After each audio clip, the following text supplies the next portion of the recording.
You're listening to another episode of the Young Investors Podcast, so sit back and relax as myself, Brandon, and my buddy Hamish discuss the latest in the world of finance and stock market investing. Now, a quick reminder before we get into the podcast is that nothing in this podcast should be taken on as personal financial advice. If you're ever unsure about your finances or investing and you need some help, make sure you reach out to a qualified financial advisor. But with all that said, let's get into another episode of the Young Investors Podcast. Hey guys, welcome back to another episode of the Young Investors Podcast. I don't know if that'll sound good on playback because I'm pretty sure that's how I how I finished the little intro segment. So it'll be like, listen, you're now listening to another episode of the Young Investors Podcast. Hi everyone, you're listening to another episode. Just repeated. Just repeat. Welcome back, what we everyone. say in this podcast should not be considered as financial advice. Yeah. Well, now you've just repeated half of it, so. I know. Jeez, I'm time wasting. How are you doing anyway? I'm good. Yeah, going well. Another interesting week of earnings, and of course over the weekend we had Berkshire Hathaway's meeting, which there's always lots of exciting stuff to talk about from that in particular. Yeah, there was a fair bit to take out of that meeting. You'd hope so anyway, considering it goes for like 5 hours. It is long. I don't know how he does it. I don't know how Buffett does it. I couldn't do that. I could do maybe 2 hours. How old is he? He's like 88 or something like that? Yeah, he's pretty old. Pretty impressive to be able to sit up there and do that for 89. Wow, okay. 89. He was born on the 30th of August, 1930. 1930. Wow. He's quite old. Well, Charlie Munger's like 96, I think. Charlie Munger. He is, 96. Born in 1924. That's unreal.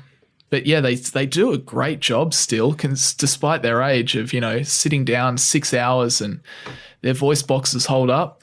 Yeah, and the thing that I like about it is that it's not entirely dominated by talking about their businesses specifically, so insurance or energy or anything like that. There's quite a bit that's just about investing in general and the current economy and what Buffett is, looking to invest in and that sort of thing. So I would say it's mostly like that. It really is, especially the Q&A portion of it is probably definitely mostly dominated by budding value investors who are seeking a little bit more guidance. So it's super valuable for us as investors to just sit through, listen to it, and get sort of Warren Buffett's thoughts. And usually it's Charlie Munger's thoughts as well, but he wasn't there this time, but understandably with everything that's going on. He's fine. He's not dead. Yeah, he's doing okay. He's fine. He's just not traveling. Yeah. Anyway, let's talk about it. Let's get through our sponsors section and let's start talking about Berkshire Hathaway. Yes. So today's episode is sponsored by Sharesight.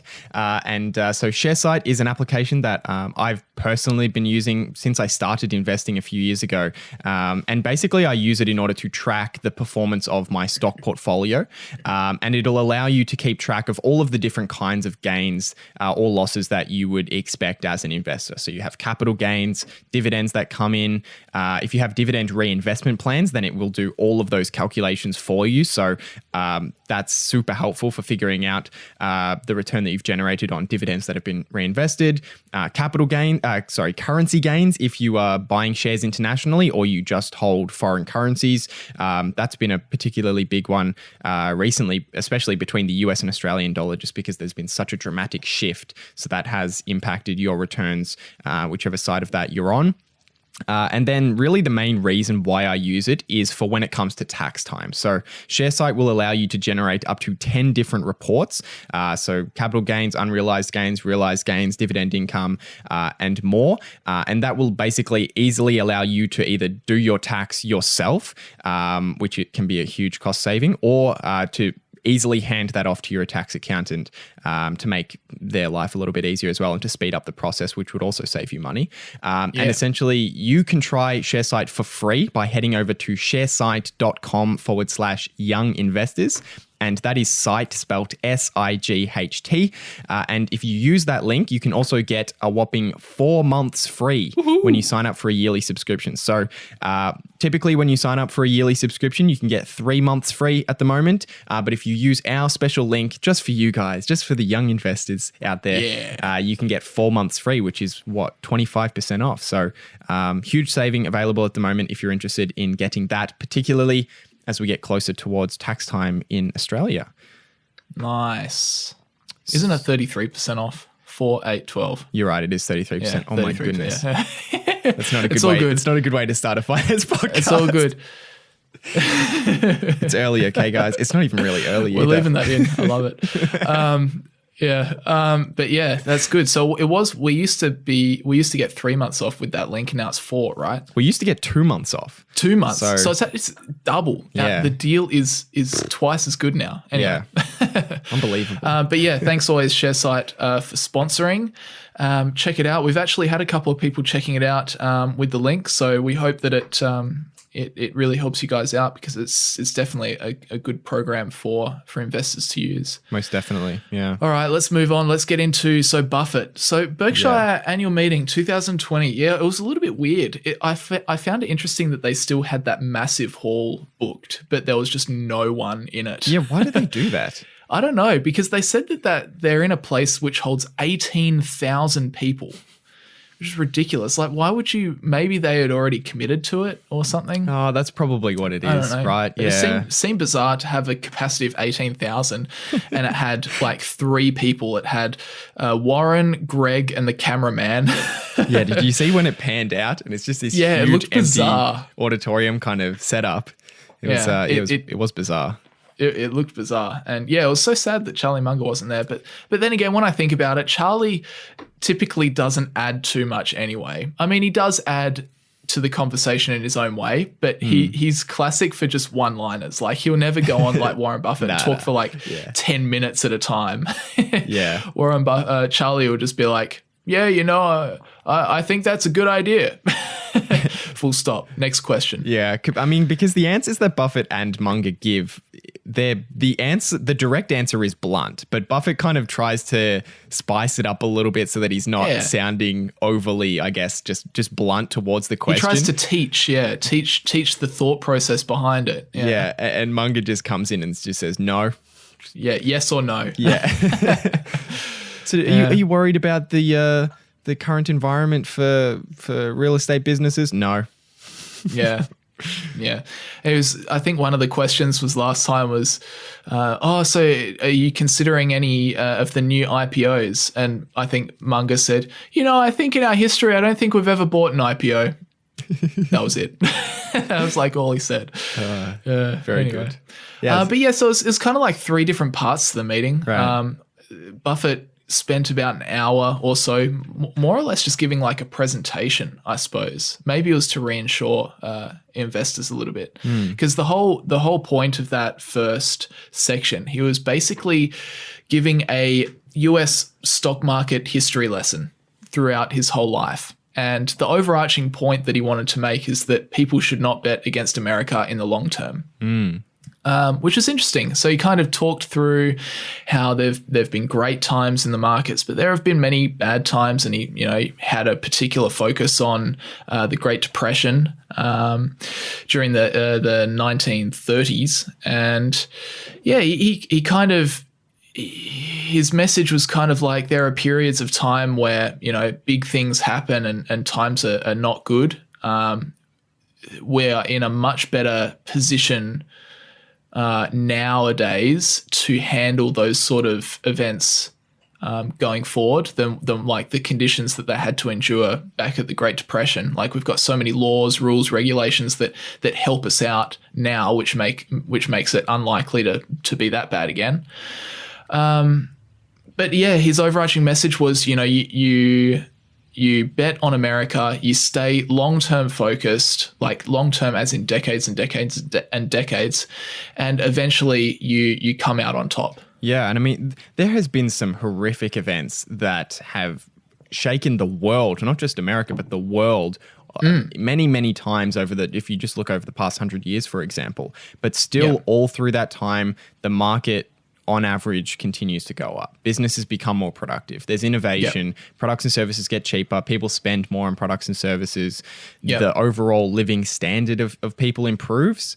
And that is reflected in stock prices over the very long term. But that's not to say that I think it's important for people to reflect on periods where there can be such a significant negative period of economic activity that it can take quite a while for a market to improve. I think the longest was after the Great Depression, where I think Buffett said something around the market didn't get back to where it was from 29 to 54 or something like that. Or something like that. Long time. Which is how many years? 25 years? Yeah, 25 years. So there can be periods where it takes a long time for something for an economic decline to sort of stabilize and improve. But over the very long term, if you're a long-term investor, if you're consistently contributing, then the market goes up and businesses broadly become more productive.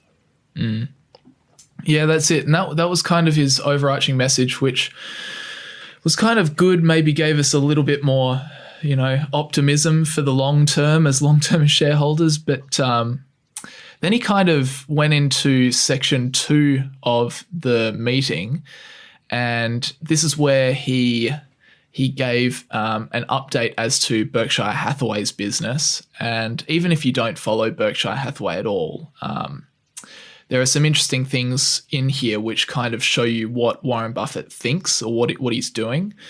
The first big thing that came out of that update was that he sold out of his positions in the US airline companies. So that represented, I think, was that $8 billion, $6 to $8 billion worth of stock, I think. Yeah. $6.5 billion, $7 billion. Yeah, I think he said he purchased at somewhere between $7 and $8 billion overall, and then he was selling, I believe it was about $4 billion. Oh, actually, no, you're right. It was that. Yeah, that was the mistake. Yeah, it was $4 billion. Yeah, so he ended up selling for about a 50% loss overall, and we're talking about the 4 major airlines in the US that he had about a 10% stake in each of them. So this is a really interesting move because we discussed the to give a bit of context, I guess he's had these positions for quite some time, but basically, I think it was sometime in March, he did an interview for Yahoo Finance and he said, he was asked, are you going to be selling any airline stock? And he kind of chuckled and laughed and said, no, we won't be selling. And then a couple of weeks later, he sold a decent chunk of Southwest and Delta Airlines, 2 of the biggest companies, to get his position under 10%. And we had myself and Brandon had quite a long conversation about debating what sort of could be happening here. Why did he want to get under 10%? So that, the under 10% rule is that he doesn't have to report for 30 days or something, right? If he owns less than 10%. He becomes more of like a passive kind of holder of the stock. He doesn't have to do a lot of reporting bits and bobs, and he doesn't. Yeah, if you own more than 10%, you have to tell the market pretty much straight away within 2 business days if you buy or sell. Yeah, and in the past, he has said that he likes to be under that 10% point for that reason. So it wasn't obviously clear that he was getting under the 10% so that he didn't have to report and then he was going to sell everything. That wasn't the obvious path. Because he sold just enough back then to get him under the 10% mark. Yeah. So we were saying, is he just selling to get under 10%? But because we had no idea that he would sell to get under 10% and then sell the rest. Yeah. I would not have put that in that wouldn't have been my bet. If I don't know if I can't remember in our conversation if I said what I thought was happening, but I don't think I would have said that he was selling everything. So it was a huge surprise for us and for most people, I think, as well. Yeah. Yeah. But so he sold out. He essentially, his reasoning is sound because we always talk about with our approach, there's probably maybe 2 reasons why we might sell a stock. The first reason would be that it's just grossly overpriced, so much so that we look out into the future and we look at the current valuation. We're like, geez, even at the current price, it's unlikely that we're going to make a good return from here. And the other reason is that the business changes in some way that makes it no longer a wonderful company. And obviously in the airlines case, that's what Buffett thought. He thought that something has changed for the airlines, which means they're no longer wonderful companies. And he said that really he made the position he always considers things on the lower probability, but he always put, the idea of like a pandemic as a much, much, much lower probability. However, he obviously recognizes that things on the lower probability sometimes happen, and that has happened in this case. And what that's caused is it's caused these airline companies to take immediate drastic action because it's a sudden problem. It's not like they saw this coming. It's just happened. And this has led, whatever their balance sheets were leading into this problem, that's just how they are. Now they have to deal with it somehow. Yeah. So a lot of these companies are having to sell stock to raise more money or take on massive chunks of long-term debt. And Buffett said that. He said that that's what's happening at the moment. And the way he sees it is that the situation now, if he is a shareholder in these businesses, because they've had to take these drastic measures, he just doesn't think that he's going to be able to make good returns in these stocks over the next 10 years because he made the point, if you take on debt now, you have to spend a portion of the next year's worth of earnings to just pay back that debt. And he thinks that that's going to happen for a long time with the airlines. Yeah. And I think you said it best in the video that you created talking about this. At the moment, a lot of people are seeing this as, well, Buffett's just lost his investors, Berkshire Hathaway investors, a 50%, about $4 billion on this investment. But by selling out now, if we look at this in a couple of years, we may very well see that he saved them another $4 billion loss. So it's not necessarily the case that selling now, I mean, he's admitted that it's a mistake. Obviously, he took a loss on that, but he could be preventing further losses. And I think ultimately it comes down to, if you don't have confidence that this business can survive the short term, and then on top of that, you don't have confidence that you can get a good return out the other side. You just can't hold it. And the market doesn't, Buffett said this before as well, the market doesn't care what price you paid before. The market doesn't care what your loss is on an investment. If an investment fundamentally changes, it really doesn't matter what loss or gain you've had on that investment. You need to look at it objectively as it is now and make a decision based on what the business looks like now. Yeah, exactly. So airlines, he's out. That was probably the first big thing to come out of the meeting. And the second interesting thing, which I took out of this Berkshire Hathaway update, is that he showed a couple of slides showing Berkshire's cash position and also their purchase and sale of equities in the first quarter. And he also talked about what they'd done in April as well. And very surprisingly, despite S&P 500 going down 35% in March at its worst, he was a net seller of stocks in the first quarter. Year to date, he's been a net seller of stocks. In the first quarter, he was still a net buyer by about $2 billion, but $2 billion is like peanuts for Berkshire. But year to date, he's actually done heaps more selling than buying of equities. And people were just like, whoa, what? Like, market goes down 35%. Buffett has, at the time, had, $120 billion of cash. He's been, stashing that cash for a long time, waiting for the next big thing. Then we get a 35% drop and he doesn't really do anything. Yeah, Very it was...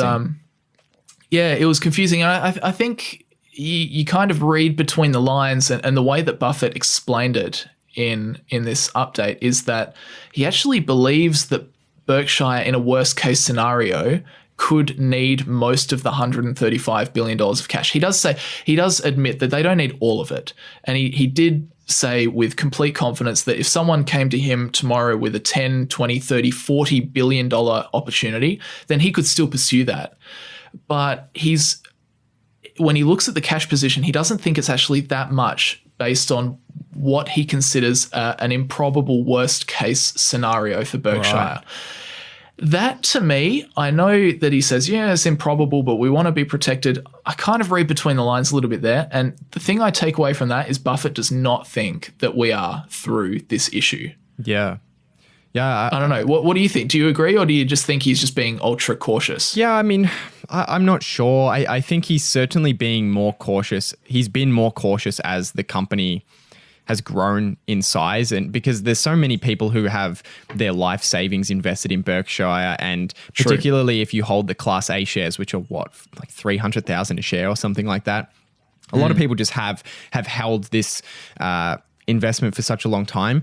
I don't know. It's interesting because he has 135 billion in cash, or the Berkshire has 135 billion in cash. And if you take that as a percentage of their equity portfolio, then it's about 41%. But if he believes that most of that cash is cash that's, I guess, air quotes, an emergency fund for the insurance business, if something terrible happened there, then his cash position, you could say, is probably a lot less than that if you set aside the money that he's not even considering touching. Which means, if he has 30 or 40 billion dollars available that he would invest, then his cash position is pretty drastically different. It's a lot smaller as a percentage of his overall portfolio. So I don't know. I don't know really what to think about this anymore, just because they're so big that there could be many opportunities in the market right now for investors who are investing less than $1 million. But for him, it might take some dramatic event for there to be an opportunity where he can put $30 billion into an investment and get a decent return. So it's not as if, I guess what I'm saying is that it's not as if they're acting as they were 30 years ago when they were operating with such a smaller amount of money and they could make smaller investments. I mean, just to, I guess, relate it to my situation, I found some opportunities when the market fell 35%. But if you're looking at the size of those businesses, they're $3 billion business, $5 billion business in total, which means if he buys 10% of that, he's only buying a $300 million stake. And then if he makes a 10% return on that, that's a $30 million gain to their cash flow. So it's absolutely nothing. And he can't touch those kinds of investments. So that's probably also contributing to why he has not found as many opportunities as he would have liked more recently. Exactly right. Yeah, that's something that came up. If we move on to part 3 of the meeting, which was the Q&A section, he got asked about that, why he's gone on record saying, people should take advantage of these poorer market conditions for the long term. But, you yourself, it's a bit hypocritical. You're sitting on the sidelines and you're not doing anything.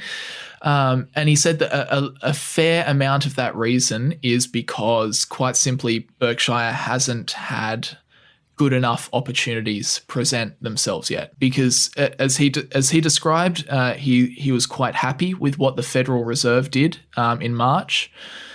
He noted as well with Greg Abel that money was starting to freeze up a little bit, and instead of what they saw in 2008 and previous times where the Fed was a little bit slower to act, they were very fast to act this time around, which essentially let any companies that really needed money just get their financing done, no worries.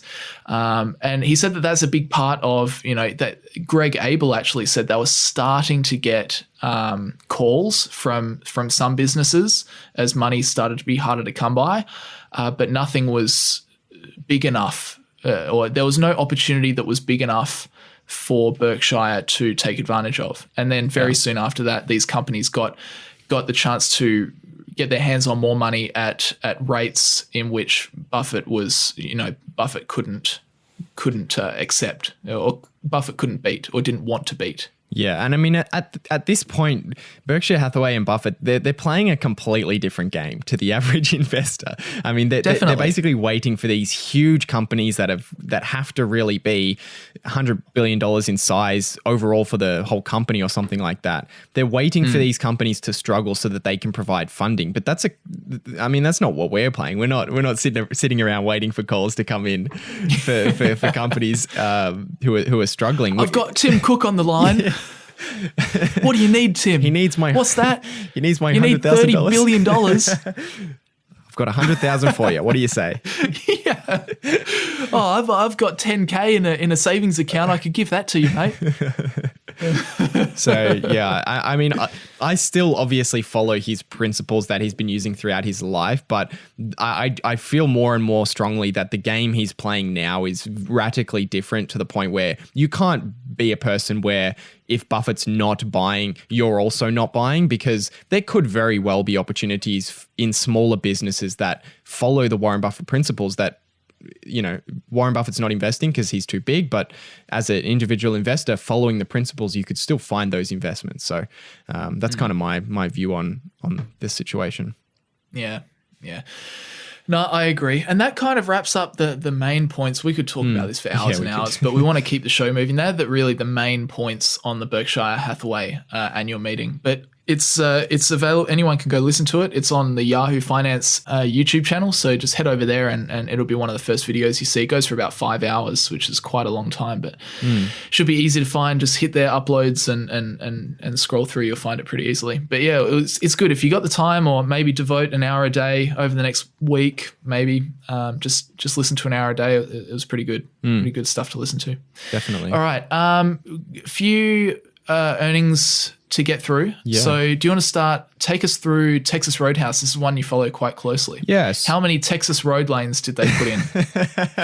That'll be their revolutionary new thing. Interestingly enough, they actually did something like that. I mean, they didn't call them road lanes, but yeah. So Texas Roadhouse is a restaurant chain. So while their eat-in dining has been closed, they've been trying to do more curbside I guess pick up, take away, that kind of thing. So technically they have implemented some Texas road lanes. No, but I mean, I could talk, this is something that I hold in my portfolio, so I could talk about this for a long time. So I'll just give you maybe some of the important areas that I think were interesting. In terms of comparable sales, they gave us the sales in restaurants for each of the first 4 months. So they gave us the 3 months, obviously, for the quarter, and then April. Oh, handy. So we can get an interesting view. So the comparable sales in January and February were 8% and 4.2%. So before all this happened, 8% is unreal. 4% is pretty average for Texas Roadhouse. So fairly impressive. And then we had March, which was negative 29.7%. So that was a big dip. And in April, which is the first month of the second quarter, was negative 46%. So wow. Yep. So I mean that's and just remind me. So comparable sales is based on revenue from the stores, and then is that correct? Yeah. So you're just comparing the sales from stores that have been open for at least 12 months. So and then they also report the transactions, right? Yeah, they do, and they didn't provide. They provide that. I believe they provide that on an annual basis. So, they didn't give us the breakdown of what drove those sales, whether it was. But I mean, we can get a pretty good estimate and suggest that most of it was probably lack of transactions, less people coming through. But there were. So there's a couple of things that I guess stood out as being interesting to me as an investor. So one of the things was that they told us about, now that they're in this new model, I guess, where there's no one dining in and everyone is just coming for takeaway, they were able to figure out how much this model cost them, and therefore how long they could do this for before they would not survive anymore. And they basically told us that under the current model, they're burning about $5 million per week. So that's you can see that it hurts quite a lot for a restaurant business to be in this position, to have sales that are down 50%. That's the cost. And they currently have about $230 million of cash on their balance sheet. So that means they can survive under this model for about 46 weeks. So that was something interesting for me to learn, that's kind of the time horizon if this went on for more than 46 weeks, which is close to a year. But if it did get close to that, then at that point they would need to seek funding. They would need to take on some more debt or issue shares or something like that. For me, I think the fact that they can last almost a year, that gave me a bit of confidence in this investment, because I think that it's very unlikely that they will be in this exact model with no dine-in at all for another year, considering that there's already states in the US that are opening up and China as well, as an example. China's already like running on full steam almost again. Yeah, exactly. So I mean, maybe it's 6 months, maybe it's 3 months, but I would place a bet that it's not going to be close to a year that they're in this complete model. Maybe they don't have full dine-in yet, but if they do have some level of dine-in, then of course that $5 million per week that they're losing will go down, and therefore they'd be able to last longer. So I thought that was kind of interesting. And the other interesting point that I just wanted to talk about for this company is what their, I guess, strategy is in terms of share repurchases. So Texas Roadhouse usually doesn't do share repurchases because the restaurant industry is fairly capital intensive. So when they have spare cash, they're wanting to deploy it in order to build new restaurants and expand the number of restaurants that they have. But they have a tendency to repurchase shares when the stock price is down and when the management team believes that the stock is cheap. And we saw that again in the first quarter. So they repurchased $13 million worth of stock, which is relatively small, but it seems as though they wanted to take advantage of the suppressed stock price, which has been down, I think, 70% from its peak in February. It went down really sharp. But they also wanted to make sure they keep enough cash around so that they can make it through this crisis, because it's still fairly unclear how long this is going to last for. Oh man, that'd be so tempting. You'd just be like looking at your stock price and just being like, oh, so far below intrinsic value. Want to buy back stock. Can't buy back stock. Need the emergency fund. Yeah, and I mean, the thing is, that's the difference between a business like this that's relatively capital intensive compared to the average business, and compared to something like a Facebook, where if Facebook's stock price goes down 70% in this crisis, they have so much money they can just pump into share repurchases and get an instant return for shareholders. But it's just not something that a restaurant business can do at the moment to a big scale because of the uncertainty. Yeah. No, that's interesting, and I agree. I think it would be interesting to see if a big company like a Facebook or a Google or something, if this situation gets much worse, if they do turn to massive share repurchases, that'd be something interesting to look at if it does happen. But I don't know. It's so hard to predict. I'm just following what Warren Buffett's saying, and Ray Dalio reckons we're in a depression. Yeah, which is pretty crazy. Do you follow what he's been saying about it? Yeah, I do. I mean, he certainly thinks that things are going to get a lot worse before they get better. I think for quite a few years now, he's been saying that we're due for a very long, I guess, and slow recovery. Which is supposed to occur at the end of the long-term debt cycle. So he thinks that's going to play out. And I mean, I don't know. I like listening to his stuff, but as always, I kind of, anything that's to do with the broader economy, I don't really I don't make investments based on that. Nah. I'm just looking at the individual. You take business. note, but you don't move on it. Yeah, and as long as you're investing in businesses that have competitive advantages and they can survive the long term, the short term, then it really doesn't matter too much how long this goes for. If it goes for a year, if it goes for 5 years or something like that, out the other side, those customers are still going to be coming back, and you'll still be owning a great business. And if it does go for a long period of time, then it's likely the stock price will reflect the uncertainty, and you'll be able to invest at a cheaper price. So, we'll see how that plays out. You seen his video? The Ray Dalio explains the economic machine. Yeah, that's a fantastic video for understanding. I watched it for the first time the other day. Wow, I've never seen it before. Why have I not? I've seen it pop up plenty of times before. I've just never clicked on it. Yeah. Oh man. And then I just sat down. It goes for like 40 minutes. I was like, I got 40 minutes. So I just sit down and watch it. Oh my gosh. It's such a good video just to understand how the economy works in Ray Dalio's eyes. Short-term debt cycle, the long-term debt cycle, that overlapping productivity growth. It's just so interesting. And he explains it so well. Anyway, we should probably get through Disney's earnings as well. This is a company that I like to follow. I didn't get far into their earnings call, unfortunately. That's one of my jobs for today, is to listen to the rest of their earnings call. But we can still go through their results. And Disney, what are you doing? Why do you report your Q2 results in Q1? Just come on. So we are reporting Disney's Q2.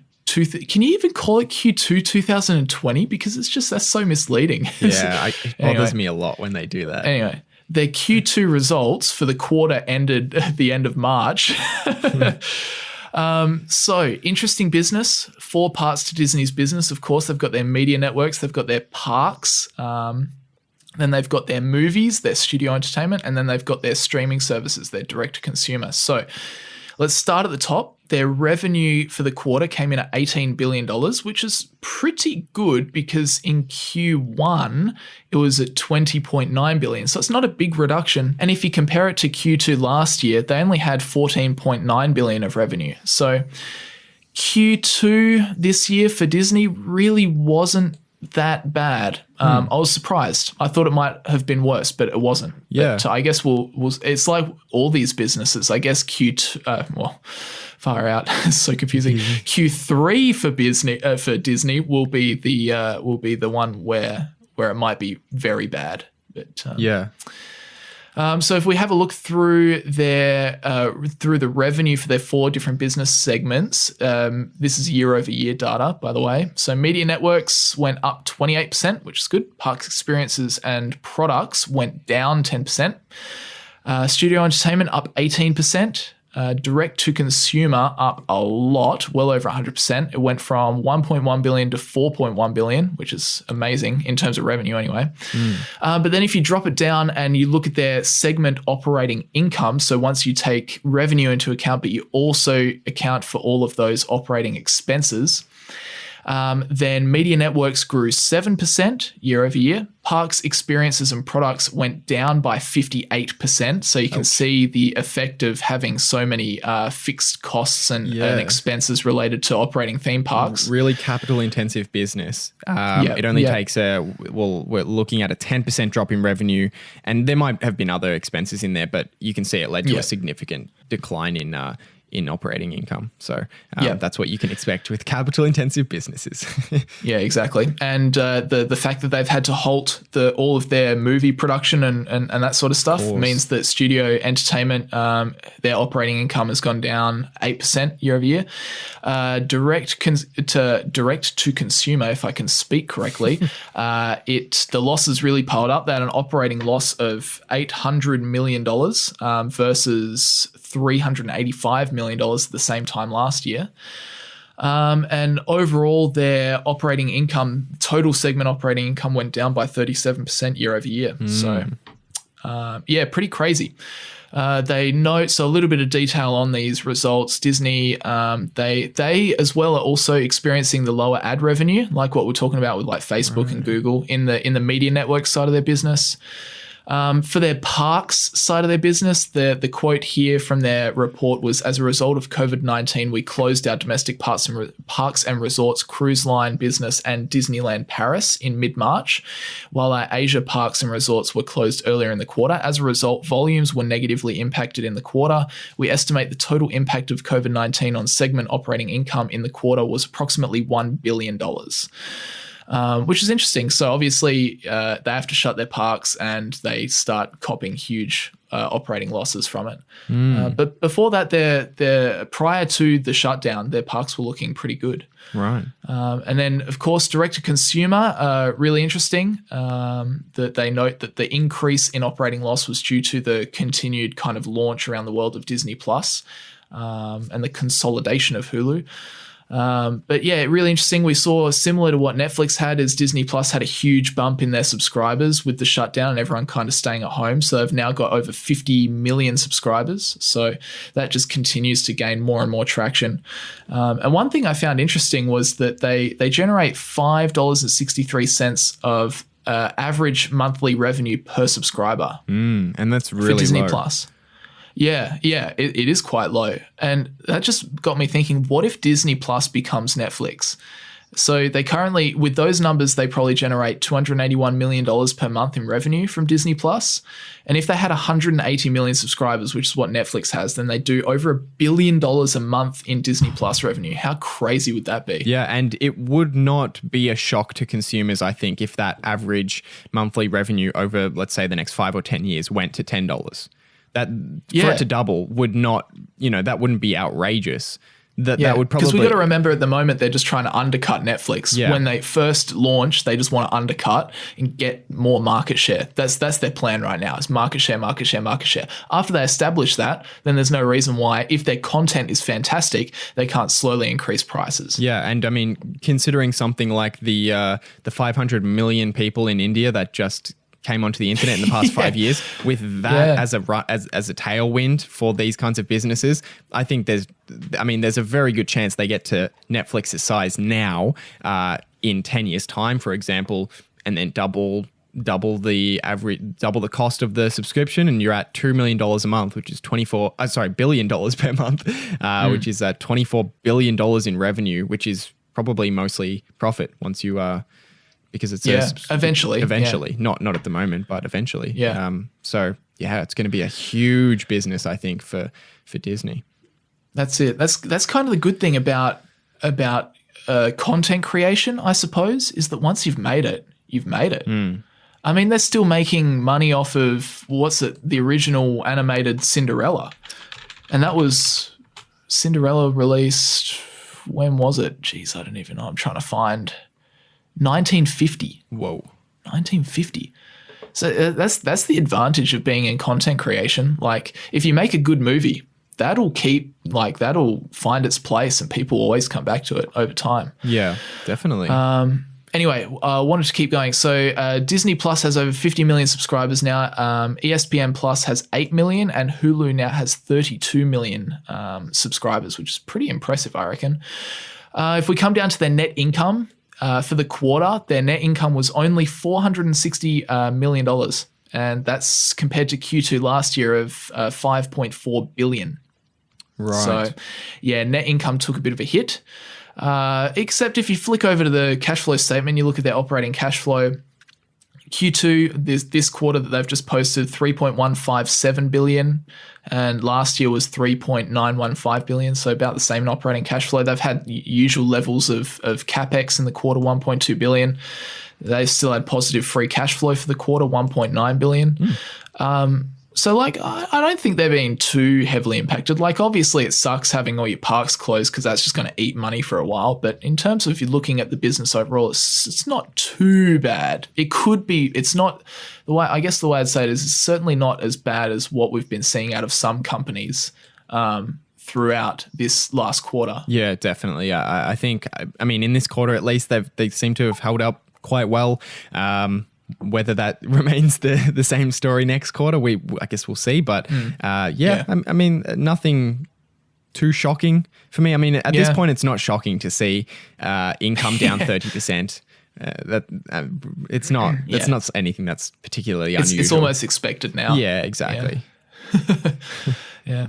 Anyway, should we fly through Apple? Or should we just get straight into Q&A? Because I know we did promise we'd do more Q&A last week. Yeah, I'll give you a 3-minute headline for Apple's numbers. I mean, Apple. Everyone sort of glances at Apple's numbers, but it's not one that I'm particularly following that closely. So I wouldn't have a whole lot to say on this anyway. And nothing really happened in the quarter, honestly. I mean, revenue came in at $58.3 billion, which was 1% growth year over year. So nothing happened there.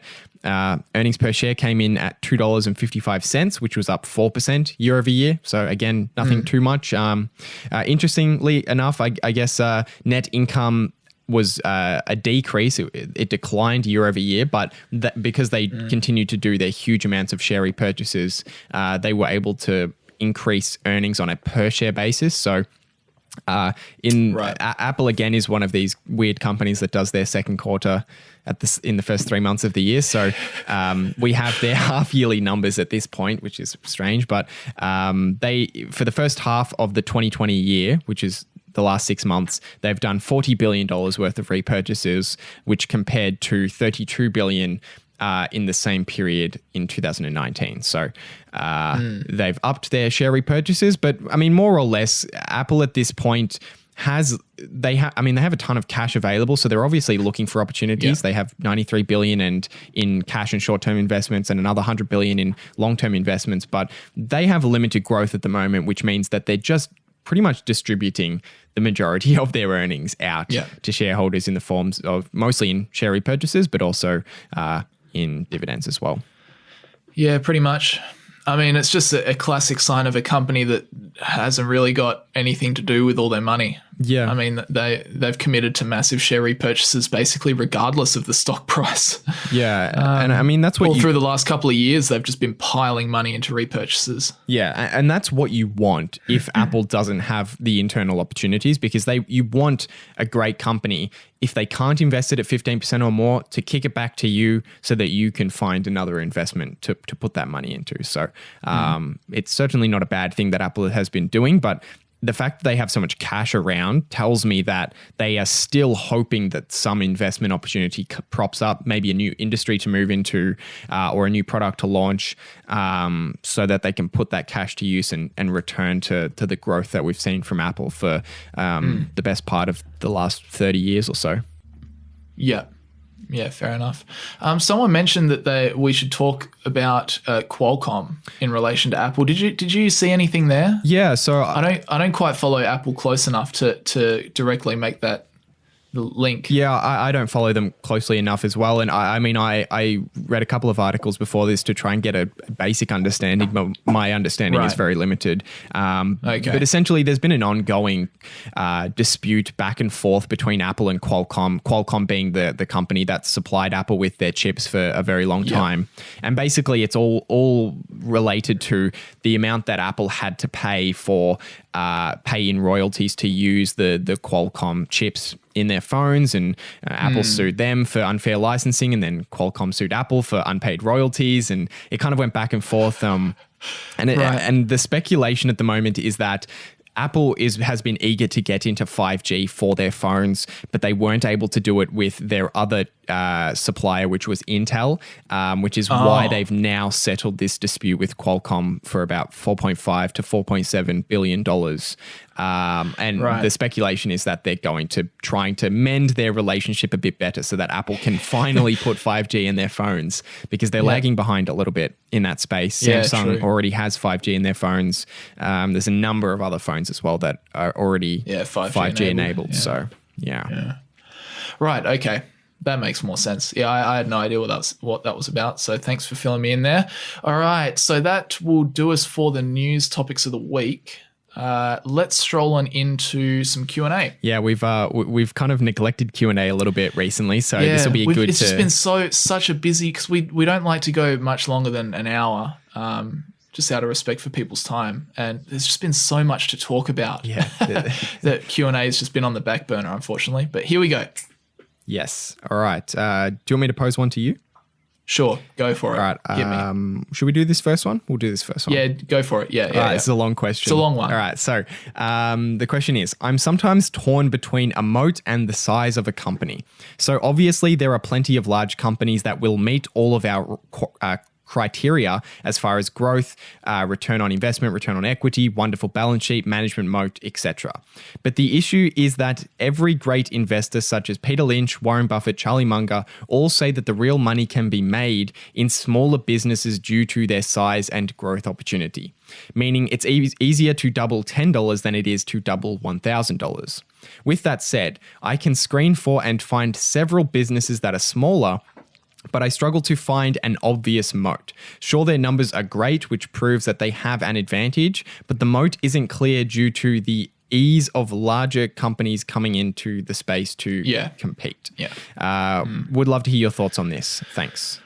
Well, the first point I've got to make is that, yes, you're right. it's definitely true. Peter Lynch would definitely say it's far easier to get a 10-bagger if you're buying smaller businesses. It is, due to the S-curve of growth, it's much easier for a smaller business to double, triple, quadruple their business. Whereas if you look at like an Amazon or an Apple, it's very, very difficult. It's like a Herculean task for them to double their business just because they are so large. That's why growth kind of sits on an S-curve. You're also right that while the numbers may suggest that a moat is definitely there somewhere, it might be hard for a smaller business to actually see what it is about their business that gives them a moat. And sometimes the way that I start to probe whether a company has a moat or not is I just kind of sit back and I think about why do people actually like this company? And really just start to not necessarily think, what moat does this company have, but just think about, what is it about their products or services that people tend to like? Is it because they're a restaurant chain that they have better food? Is it because their product is easier to use or their product's cheaper or it's innovative in a way that other companies' products aren't? So sometimes I just think that thinking that way about what a company's product or service is, or what a company's product or service is offering, that's how you can kind of identify where the advantage lies. But you're right, there is also that risk where a much larger company, if they see success out of a smaller company, they could come in and just do exactly what that company is doing, but they can put 10 times the amount of money towards it and they could just crush the smaller company unless the thing that the smaller company is doing is patented. And that's kind of like what we've been seeing with Netflix, where they were the first mover in streaming services. They had a great product and everyone was getting around this idea of being able to watch TV shows and movies at home, just through this online streaming service. It was awesome. But then, of course, they became so successful. The bigger companies, Disney, Amazon, just come in with their own products and they have that competition. Now, having said that, there's still definitely time in that first mover advantage for a lot of companies to still have amazing first mover, returns and that sort of stuff, which could well justify an investment. But I also would say to this question, I know this is a very long-winded answer, that you can also still make good returns in large companies too. Like, despite they may not be able to double or triple or quadruple in size of the company. I mean, if you can look at advantageous times to buy great companies with moats, then you can still get very healthy returns out of big companies as well. I don't know. What do you kind of think about this issue? Yeah, I mean, I completely appreciate the situation. I guess maybe I could bring an example of a moat that I found in a business that was already the biggest company in its industry in the US, and how I still think that even though it's the biggest in the US, how there's growth opportunities. So I guess the company that I'm talking about is Thor Industries. And if you look at the last 10 years of growth for Thor Industries, it's terrific, just like you said. And then if you look at what their position is in the US market, I think they have about 50% market share. So, and the second place has maybe 40%. So there's really, you could argue that they're as big as they can get in the United States. So they're only going to get growth in the United States from more consumers buying more RVs, which is probably not going to go up by that much. So that's kind of a situation where a company has already established themselves with a moat, with what I would say a duopoly moat, as well as an efficient size moat in that industry in the US. And you might think that, well, where's the opportunity to grow? And what Thor Industries did was they expanded internationally. So even though they, I guess, had a very strong moat, and I guess we're in a position where you think that they might not be able to grow in the United States, there were still opportunities internationally for them to expand. And I think that's probably the case for a lot of businesses at the moment. I mean, you could talk about something like a Disney, where there's such a huge business, but considering how many new people are coming online in countries like India and in areas like Asia or Africa, there's so many more people internationally that are going to be coming on, and that market is ever growing. So even though they're a huge company and they're already very dominant in the United States, that doesn't necessarily mean they don't have opportunities to continue to expand. So I guess that's kind of my view on that. And big companies can do things like branch out into new business areas. They can make different products. They can do all sorts of stuff to keep their growth going. But you're right, it may not grow as fast as what it has done in the past, or what a smaller company might be able to pull off. Yeah, and that's really the trade-off, right? I mean, if you're investing in a bigger company that's more established, the chance that their cash flows dip substantially might be low, but the chance that they go up substantially is also, relatively low. Whereas in a smaller company, they could get killed by a larger company that just copies what they do, as you said, but they also have the potential to rise up and become the big company in that industry. So that's kind of the trade-off you make between investing in really small companies versus larger ones. Yeah, like thinking, if you got a pothole in the road, do you want to hit it on a bicycle or in a tank? It's like, if you're in a tank, that pothole's not going to do much. But if you're on a bicycle, that pothole could send you flying. But anyway, let's move on to the next question. Here we go. I'm currently slowly buying into an index ETF, so S&P 500 and ASX 200. I'm finding it hard to pick a good time to buy. Is it better to just buy a certain amount every week than trying to time the market? And hope for, the market to drop? Yeah. I feel like we've answered this a lot. Yeah. I mean, many times. My view on broad market tracking ETFs, so if you're looking at the US or the Australian market, is just to consistently contribute, to not care about the price, just consistently contribute and accept that market is locked away in the market. That money is locked away in the market for at least the next decade, 2 decades, 3 decades. You're looking over the very long term. And in terms of figuring out how often to invest, I usually just figure out, okay, how much am I willing to invest over the next year? And then I think about how much is it going to cost me in brokerage for each of the trades. And I want to do quite a few trades throughout the year. So I want to do, I guess, maybe more than 4 throughout the year, because you want to be capturing the average price, particularly when the market is as volatile as it has been this year. But you need to balance that with spending too much on brokerage and that eating into your returns. So it's kind of like a balancing act of, I want to invest as frequently as possible, meaning if there was no brokerage costs at all, then the best thing you could probably do is buy it every single day so that you can capture very closely to the average. But that's not the reality. The reality is you pay brokerage, and especially if you're investing a smaller amount of money, then if you have $10 brokerage and you're investing $1,000 at a time, that's 1% every single time. So you'd probably want to keep it below 1% while still having the frequency that allows you to capture the average. Yep. Nothing to add. All right, I'll Charlie Munger style. I'll pose this next one to you because it's right up your alley.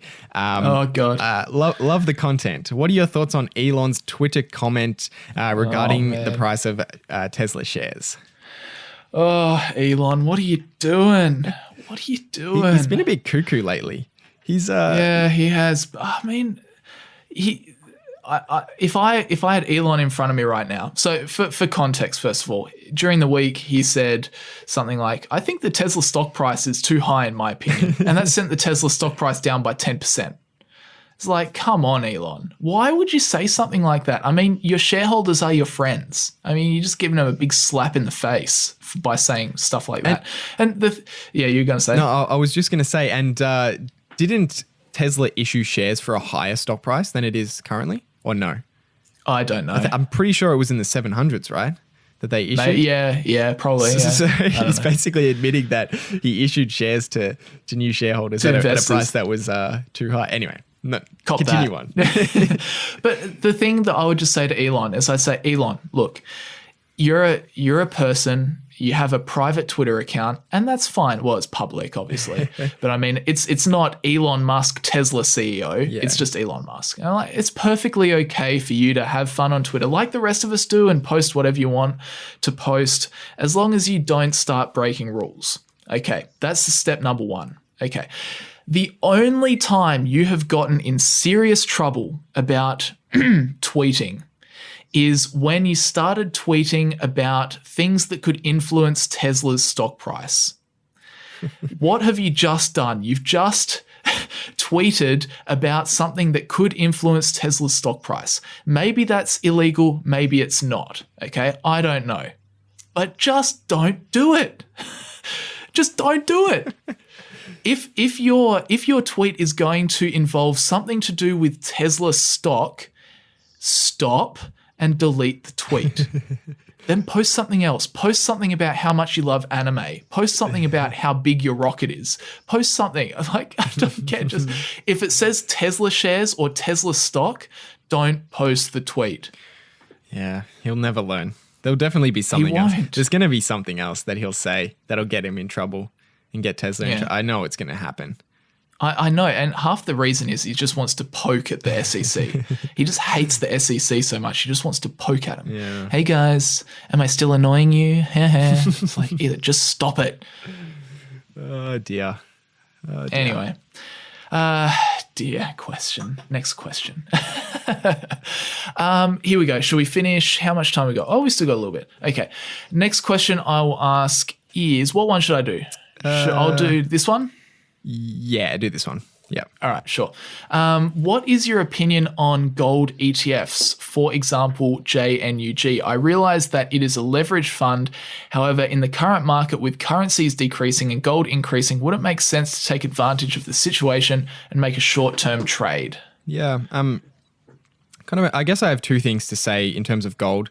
The first I've said many times, so this is going to be boring. Non-productive asset. Yeah, non-productive asset. It doesn't produce cash flow, so I can't figure out what the future cash flows will be. I can't figure out what I can get out of it.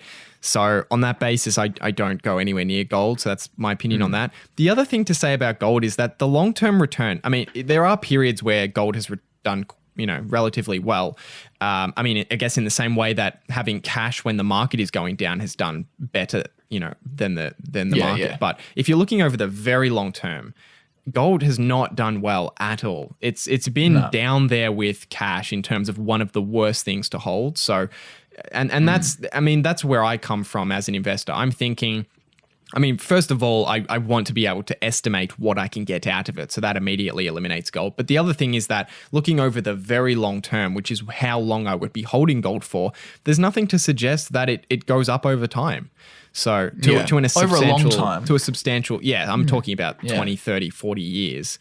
There's just no evidence to suggest that. So, yeah. I mean, it's true. Like if you're looking for a short-term trade, obviously I've got no insights as to what short-term trades would be good or bad. But yeah, generally if the market's going down, gold goes up, people put their money into gold and that seems to hold up historically. But at the end of the day, I mean, this is just me personally. I mean, there might be plenty of gold investors out there. But for me personally, like what you say, I just like to buy into things that are going to produce cash so that, like you say, you can work out, you can even have a guess as to what your likely return will be. Yeah. Over time. Yeah.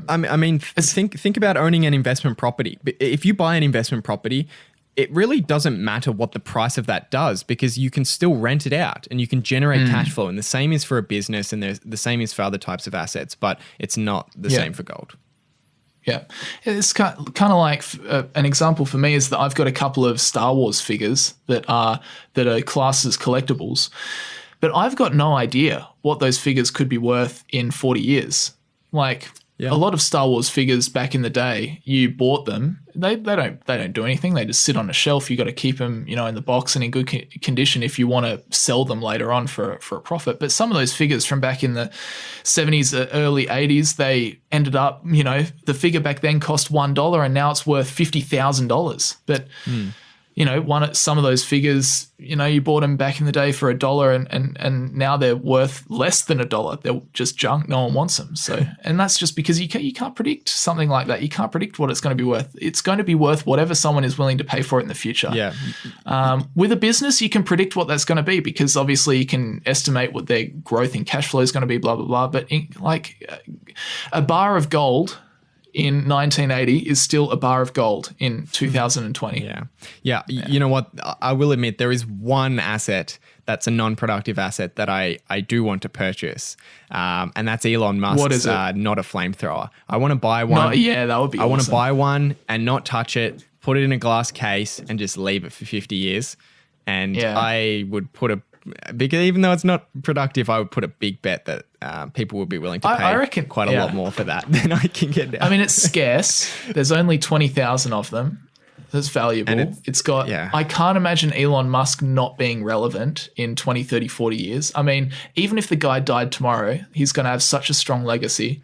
In fact, if he died tomorrow, it'd probably make that flamethrower more valuable, to be honest. Probably, yeah. But yeah, no, I reckon that you would actually do pretty well if you just kept one of those flamethrowers tucked away. Yeah, so never touched it. Anyway.